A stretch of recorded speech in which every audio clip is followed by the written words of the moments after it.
पर श्री किशन चंद्र रचनाकार जी का परिचय दिया गया है बहुत सरल और सहज शब्दों में। एक चीज मुझे आखिरी मैं इसमें ढूंढता रहा, मेरे विचार से वो इसमें होती तो बेहतर होता, पुस्तक का समर्पण। काश ये पुस्तक किसी को समर्पित होती।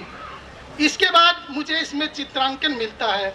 ये चित्र बहुत सुंदर हैं और इस कृति को विशिष्टता प्रदान करते हैं। जब मैं पुस्तक के अंदर आता हूँ तो शुरुआत में मुझे भूमिका मिलती है डॉक्टर चंद्रमणि ब्रह्मदत्त जी द्वारा, श्री सुजीत भार्गव द्वारा और आगे रचनाकार के पुत्र श्री मनमोहन सिंह द्वारा और उसके बाद स्वयं रचनाकार श्री कृष्ण चंद द्वारा। पुस्तक के बारे में इन सभी भूमिकाओं में बहुत बेहतरीन शब्दों से गागर में सागर व्यक्त किया गया है। मुझे ये पढ़ते हुए ये अनुभूति हुई कि डॉक्टर ब्रह्मदत्त एक आदर्श साहित्यकार हैं, श्री मनमोहन सिंह जी एक आदर्श पुत्र हैं, उनकी भूमिका बहुत आदर्श रही है और श्री कृष्ण चंद जी ने अपनी कलम से बहुत सच्चाई व्यक्त की है कि मैंने जीवन में जो कुछ जिया वो मैं लिखता रहा, बगैर ये सोचे कि कभी ये पुस्तक के रूप में प्रकाशित होगी।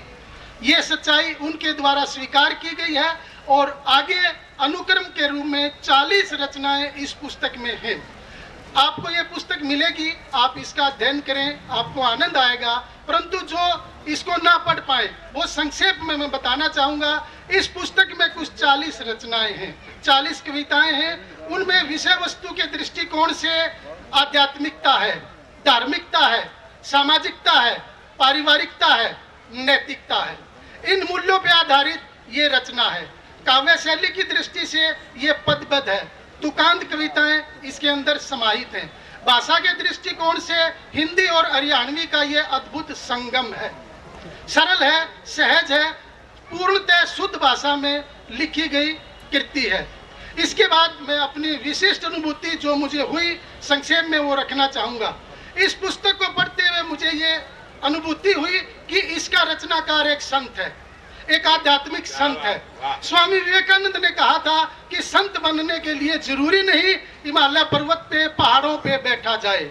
असली संत है गृहस्थ आश्रम, असली संत है भारतीय समाज। इस समाज में, अपने आश्रम में, अपने परिवार में सच्चा जीवन, सच्चाई का जीवन जिया जाए तो वो संत होता है। ऐसे ही सामाजिक संत श्री कृष्ण चंद जी द्वारा यह पुस्तक रची गई है। इसके अध्ययन से मुझे ये अनुभूति हुई। इसके बाद मुझे ये लगा कि पुस्तक में रचनाकार बहुत सच्चाई के साथ, बहुत स्पष्टता के साथ अपने बारे में लिखते हैं। सुनिए क्या कहते हैं। पूजा अर्चना आती कोना, फिर भी ध्यान लगा रहा हूँ, लय और स्वर का ज्ञान कोना, पर तेरे गीत गा रहा हूँ। ध्यान समाधि जानू कोना, फिर भी नाम की रट लगा रहा हूँ। वो बहुत सच्चा इंसान होता जो अपनी कमी सबसे पहले बता दे। तो ऐसे रचनाकार द्वारा इस पुस्तक की रचना की गई है। जब मैं इसमें आगे बढ़ता हूँ तो पाता हूँ कि इस पुस्तक में, इस काव्य संग्रह में भारतीय संस्कृति लबालब भरी पड़ी है। आप एक एक रचना पढ़िए। एक रचना है राम का नाम रट ले, आप वो रचना पढ़िए, आपको एक एक शब्द में भारतीय संस्कृति का आनंद आएगा। आगे रचनाएं पढ़ते हुए मुझे महसूस होता है कि रचनाकार द्वारा अपने भरपूर जीवन में हरियाणवी समाज की, ग्रामीण समाज की हर अनुभूति का बहुत गहरा ज्ञान था। किस किस के दुख दूर करेगी, ऐसी रचना है जो आपको पढ़ते हुए ये ज्ञान करा देगी कि 80 साल में एक व्यक्ति का जीवन की किन किन अनुभूतियों से सामना होता है। इसके बाद मैं आगे चलता हूं तो मुझे पता लगता है कि रचनाकार समाज में उगाई नागफनियों से भी पूर्णतः परिचित है। देश का शहीद रोया एक ऐसी रचना है जो बता देती है कि हमारी आध्यात्मिक व्यवस्था में, हमारी न्यायिक प्रणाली में, हमारी राजनीतिक प्रणाली में, सामाजिक प्रणाली में, हमारे अधिकारियों में हर जगह मूल्यों का हनन हुआ है। जो ज्वाइंट फैमिलीज पहले होती थी आजकल एकल परिवार में बदल चुकी हैं। और भी आगे देखिएगा एकल परिवार भी टूटने की ओर है। शादी से विमुख होते नौजवान, इसकी तरफ भी इसमें संकेत किया गया है। और सबसे बड़ी बात जो मुझे इसमें अनुभूति हुई वो ये कि काल के बारे में साफ संदेश रचनाकार द्वारा दिया गया है। हमने पहले महाभारत देखी थी, टीवी पे आई, उसमें आता था एक श्लोक शुरुआत में, यदा यदा ही धर्मस्य, कि मैं काल हूँ। रचनाकार अपनी एक रचना के माध्यम से समय के बारे में कहते हैं कि समय ने किससे क्या क्या करवा दिया। राजा नल जानते थे जुआ नहीं खेलना चाहिए, लेकिन जुआ खेला। किस किस के साथ में क्या क्या घटित हुआ। मेरे पास समय कम है, पुस्तक समीक्षा थोड़ा समय मांगती है, परंतु मंच को और समय की सीमा को देखते हुए मैं संक्षेप में अपनी बात को विराम देना चाहता हूं। इसलिए सिर्फ संकेत करता हूं कि इस पुस्तक में एक एक रचना संदेश से भरी हुई है, और इस पुस्तक को पढ़ते हुए मुझे ये विशेष अनुभूति भी हुई, जिसको मैं बहुत गौरव के साथ यहाँ कहना चाहूँगा। मैंने कई समीक्षाएं लिखी, कई पुस्तकों की समीक्षाएं पढ़ी मंच पे, लेकिन हर पुस्तक में मुझे कुछ लगता था कि इसमें 60%, 80% जो भाग है वो सही है, लेकिन ये कुछ अप्रासंगिक है। मैं गौरव के साथ घोषणा करता हूँ, इस पुस्तक में एक भी रचना ऐसी नहीं है जिसको मैं प्रासंगिक कह पाऊँ। हर रचना प्रासंगिक है, और इतनी अनुभूति के बाद मैं प्रथम श्रेणी अधिकारी हूँ, और मैं आपके मन यहाँ बड़े गौरव से, बड़े सम्मान से आप बुजुर्गों के बीच में घोषणा करना चाहता हूँ। मेरा परिचय ये दिया गया, मैं सहारनपुर में हूँ, डिप्टी कमिश्नर हूँ, लेकिन नहीं, वो मेरा सेकेंडरी परिचय है। मेरा प्राइमरी परिचय ये है, मैं आपका बच्चा हूँ, मैं नजफगढ़ का मूल निवासी हूँ। यहाँ जो पगड़ियाँ बैठी है, मैं उनका बेटा हूँ। और इस पुस्तक को पढ़ने के बाद मैं बहुत जिम्मेवारी के साथ ये घोषणा कर सकता हूँ, ये ऐसी पुस्तक है जो हरियाणा में, जो ग्रामीण विद्यार्थियों में ग्रेजुएशन लेवल पे लागू की जानी चाहिए।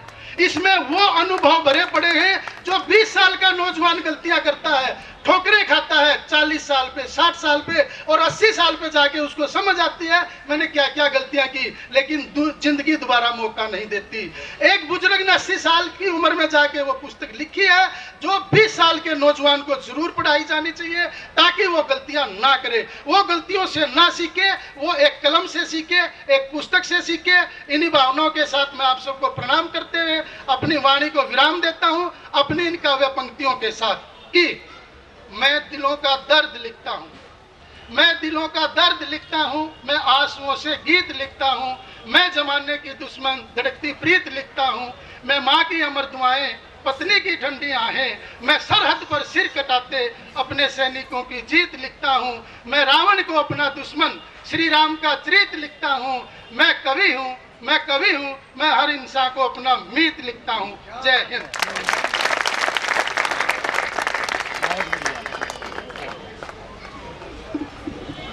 मित्रों, एक संपूर्ण समीक्षा कमिश्नर साहब ने हमको दी और बहुत अच्छी बात कही कि हम गलतियां न करें। हमारे नौजवानों के लिए एक सीख है, जो भी कड़वा लगता है वो गरल नहीं होता और सीधी लहरों से नैया को खलल नहीं होता।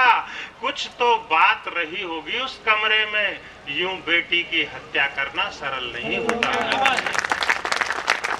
लेकिन इन सारी पीड़ाओं को, इन सारी वेदनाओं को जो आदमी अपनी गजलों में, अपने गीतों में उकेरता है, गीत कभी केवल श्रृंगार, गजल केवल एक श्रृंगार का माध्यम बन के रहता हूँ। राम नारायण जी को राम अवतार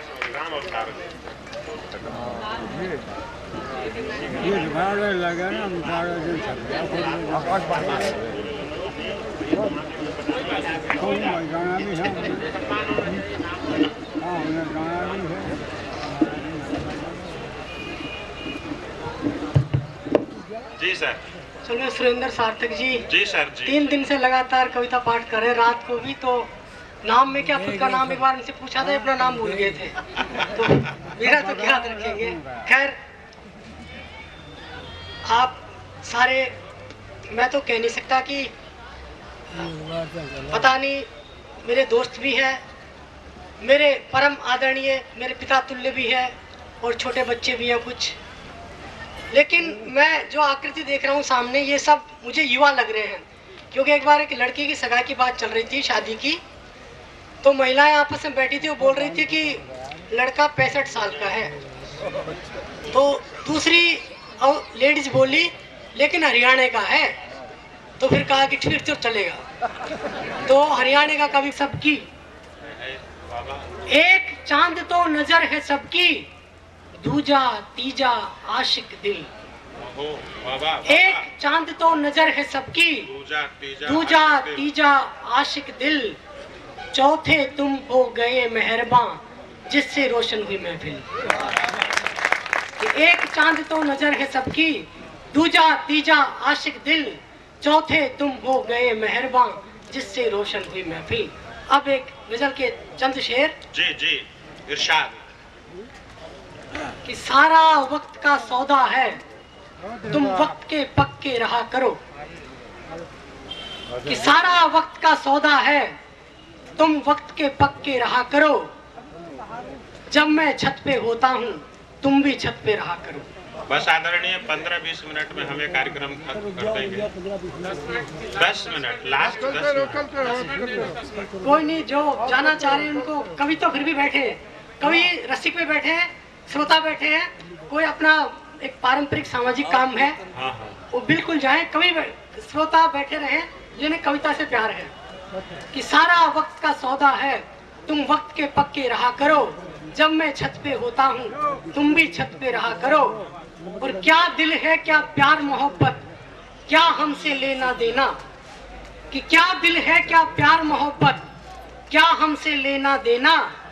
जैसे कुछ भी पता नहीं, ऐसे अनजा बन के रहा करो। वाह वाह वाह वाह वाह।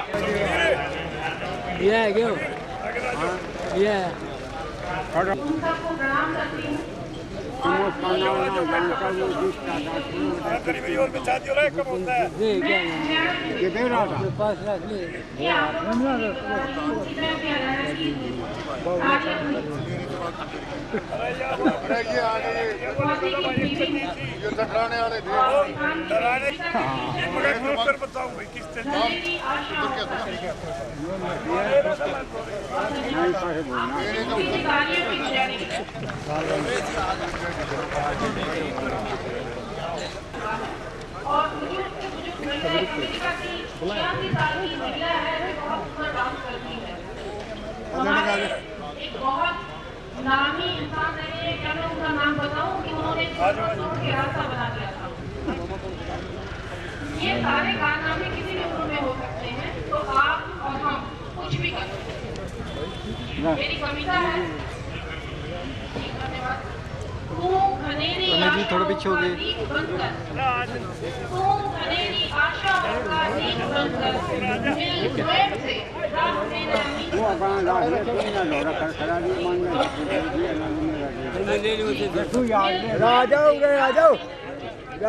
और देखिए जहाँ विपदाओं के मार्ग में रोड़े पड़े, विपदाओं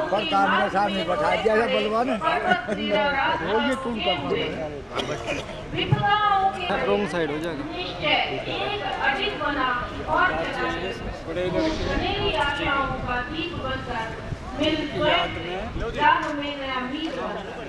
और अगली पंक्तियां हैं,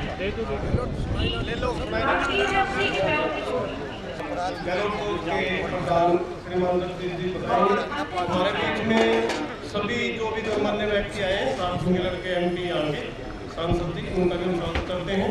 और जो सभी जहाँ जहाँ स्थान से गणमान्य मान्य व्यक्ति आए हैं, इस समाज की तरफ से, हमारे गांव की तरफ से सबका स्वागत है।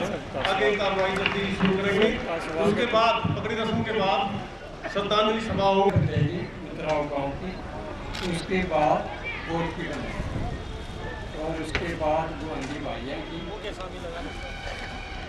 भाइयों की, उसके बाद रिश्तेदार और गांव की पगड़ी जो यहाँ बैठे हैं, उनमें सबसे बुजुर्ग जो बैठे हैं वो बात पगड़ी और 10 रुपये ऊपर जो पगड़ी ले रहा है वो 10 रुपये ऊपर, और पगड़ी नहीं है तो 10 रुपये पगड़ी के 10 रुपये।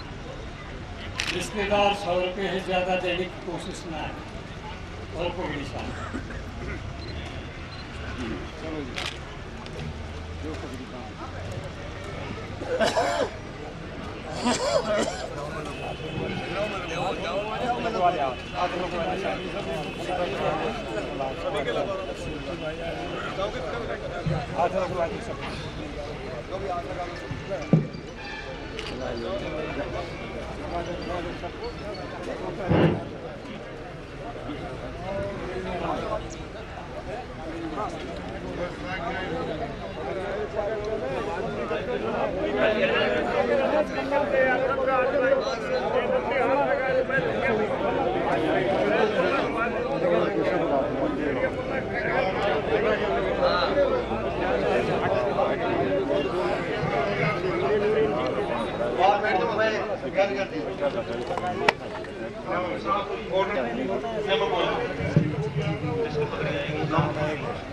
किसकी बोल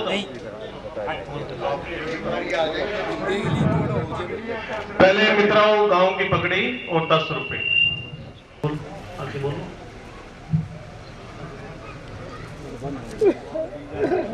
बंद रहे माफी कर लिया बंद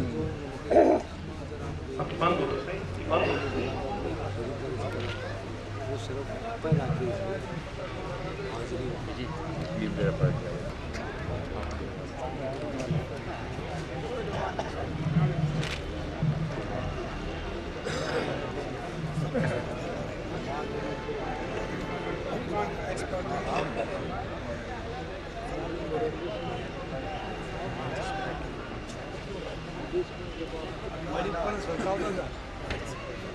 पता नहीं उसको लगा एक एक करना लेंगे लिख के सब दिल्ली से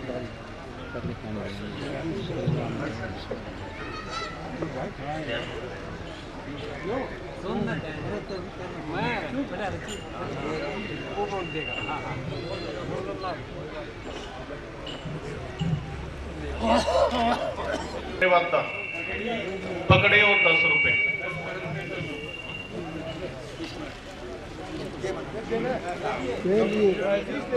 रायपुर 10 रुपए पकड़े के 10 रुपए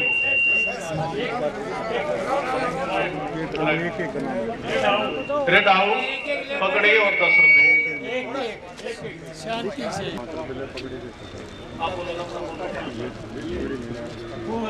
गुना पकड़ी और 10 रुपए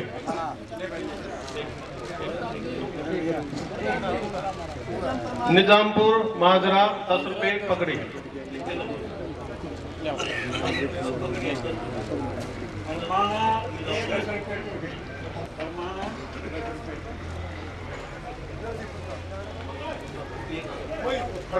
फरमाना पकड़ी और 10 रुपए वहीं पर 10 रुपए पकड़ी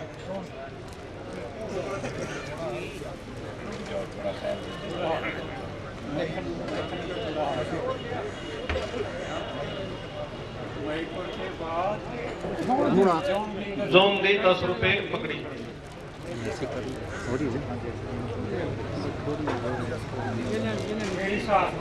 लेडी साहब 10 रुपए पकड़ी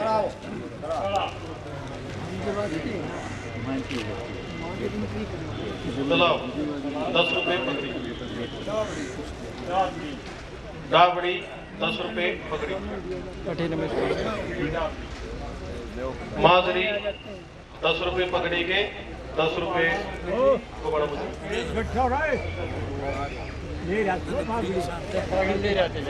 पकड़ी 10 रुपए कोई बात ना हाँ मजरी 10 रुपए पकड़ी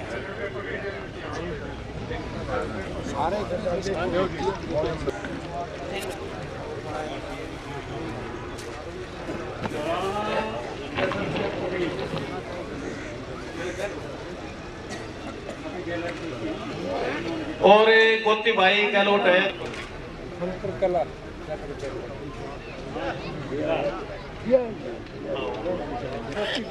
और गोती भाई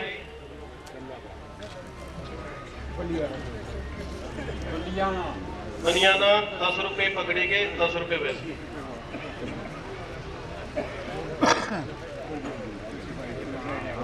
गोती भाई कोई भी रह रहा हो तो कृपया पगड़ी रस्म पे अपना जिस जिसके आए हैं मैं बोल रहा हूं गलती हमारे से हो गई तो देख लेंगे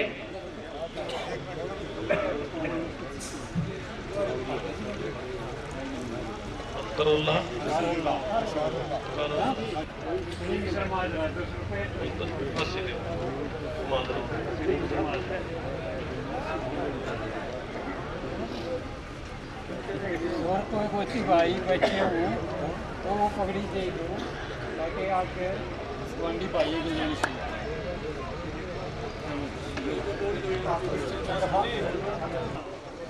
सलियाना कासेला हाँ सलीम सर माजरा अब अपने गोंडियों के दासा 10 रुपए पगड़ी। पगड़ी और 10 रुपए।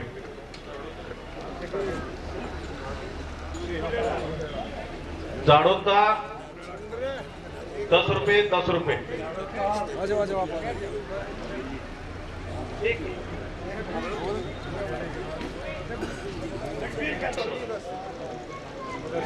पगड़ी है 10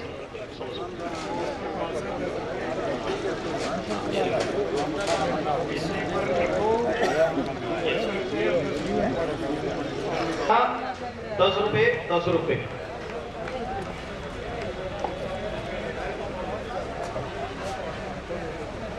दस रुपए ये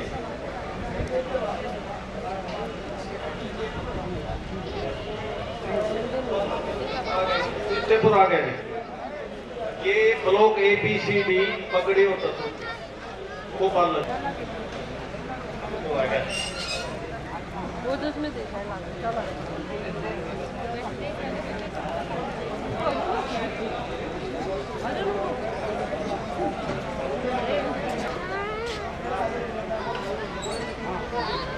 जाट समाज नजफगढ़ पगड़ी और 10 रुपए। 10 रुपए। खैरा 10 रुपए पगड़ी।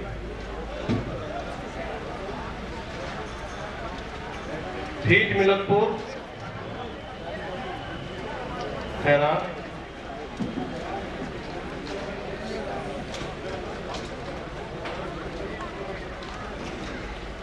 10 रुपए। नारी 10 रुपए 10 रुपए।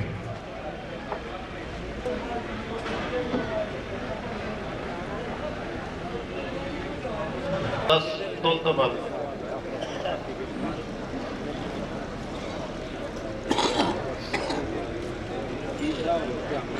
कंगनहेड़ी 10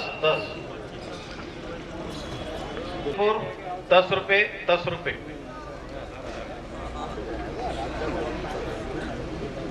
गोपाल नगर सुरखपुर रोड 10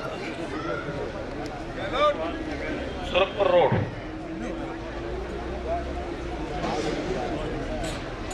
और कोई गुआंढी भाई या अपने गोत्र में या जिसकी पगड़ी बनती है उसकी मानसिकता है तो सादर आमंत्रित है।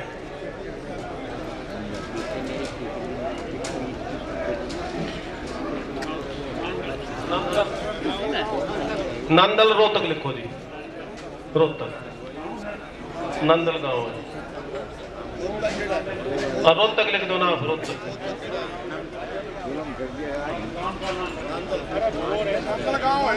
गाँव भी है। 10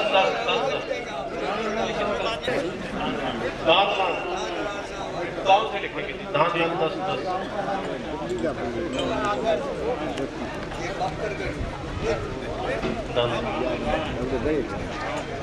वो डराएंगे ना फोन करेगा बोला तुम्हारी आ जाओगे पकड़गढ़ बोला बहुत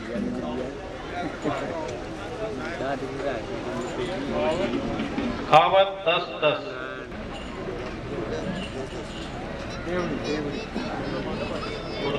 देवली 10 गुड़गावा 10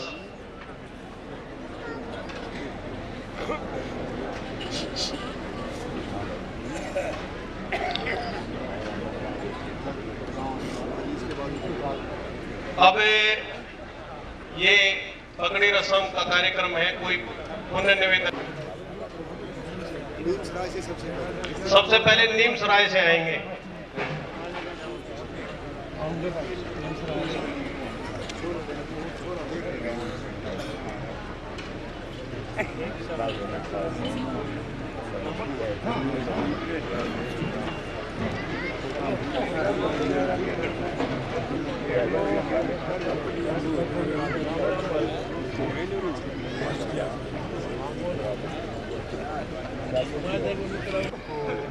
पगड़ी 10 रुपए। दूर से नंगली सक्रावती, सुरखपुर, इस्सापुर, इसरेडी, दासा, मुंडेला कला, तिचाऊ, मिलकपुर, जाड़ोदा, लोवा, सतरवा, समसपुर, इस्सापुर, छावला, मुंडका, सुरेड़ा, मेन गोपालनगर ABCD, खड़करी रोन, जाट समाज, खैरा, ठीठ मिलकपुर, सुडाना, नारी, वातन हेल, लाडपुर UP, आंवली